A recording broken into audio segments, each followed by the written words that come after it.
terme gentrification vient de gentry en anglais. Alors gentry, ça veut dire la petite noblesse terrienne anglaise, donc permet de désigner une forme particulière qui concerne uniquement les quartiers populaires et qui passe par la transformation du bâti. Donc c'est transformation sociale et transformation urbaine, et l'un ne va pas sans l'autre. Et ce qu'on observe à Paris, c'est qu'il y avait déjà eu de la gentrification avant les années 80, notamment sur la rive gauche.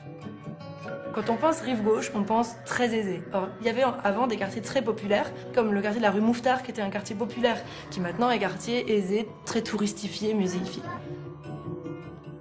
Beaucoup d'étudiants viennent chercher un gîte dans le quartier. Ils y trouvent des logements économiques à proximité des grandes écoles, et ils y trouvent aussi des restaurants populaires où l'on peut manger à sa faim sans craindre de dépenser trop d'argent.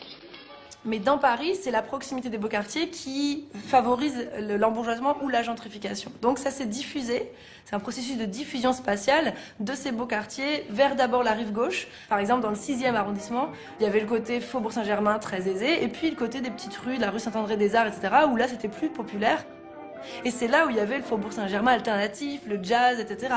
Ça a mis du temps, beaucoup de temps à s'embourgeoiser, mais aujourd'hui, les librairies du 6e arrondissement sont remplacées par des grands couturiers, Armani et Gucci. C'est la suite de ce processus, même si ça a pris beaucoup de temps.